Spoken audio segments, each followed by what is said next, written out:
Continua la serie positiva per la Pro Favara che fa annotare la quinta vittoria consecutiva in questo inizio di campionato di eccellenza Girone A. Un rotondo e meritato 3-0 contro il super giovane Castelbuono.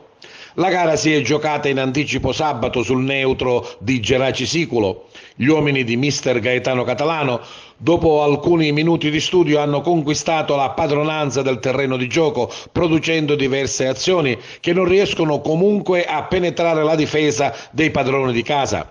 La rete arriva al 46esimo con una punizione perfettamente pennellata da Luca Ficarrotta che dà il meritato vantaggio alla Pro Favara.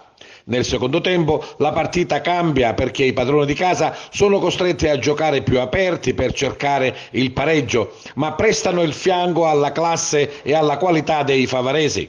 A distanza di 10 minuti arriva la doppietta di Lucarelli. Al 65esimo incursione dalla fascia sinistra prima di Vizzini e cross immediato in area di rigore. Lucarelli realizza. Azione fotocopia al 75esimo, ma il cross questa volta arriva da Garufo con Lucarelli che è abile a raccogliere e tirare immediatamente in rete. 3 punti che rafforzano il morale e il secondo posto in classifica. Sentiamo i protagonisti. Il tema della partita è stato chiaro sin dall'inizio.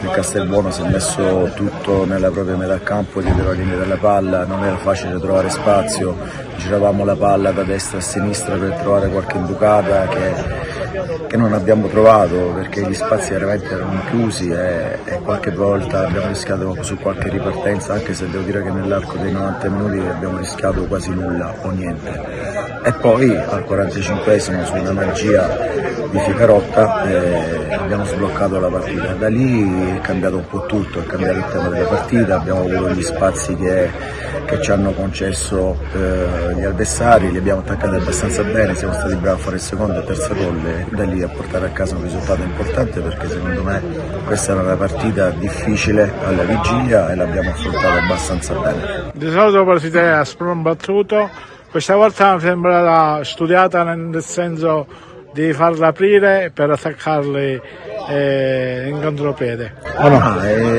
Noi cerchiamo di partire sempre bene, poi ci sono anche gli avversari, se poi si mettono tutti la linea da palla, avere 10 uomini dietro la linea da palla non è stato facile trovare le imbucate giuste, i ragazzi sono stati bravi a girare palla, avere la pazienza giusta, abbiamo trovato il gol alla fine del primo tempo, come ho detto prima, su una posizione di Luca e da lì la partita è cambiata totalmente, sapevamo che la seconda parte della gara avremmo trovato spazi diversi, noi siamo abbastanza bravi ad attaccarli e da lì abbiamo chiuso la partita. Nel secondo tempo non ho 2 micidiali dopo i primi 10 minuti, quindi dal 2-0 al 3-0 è stato un attimo.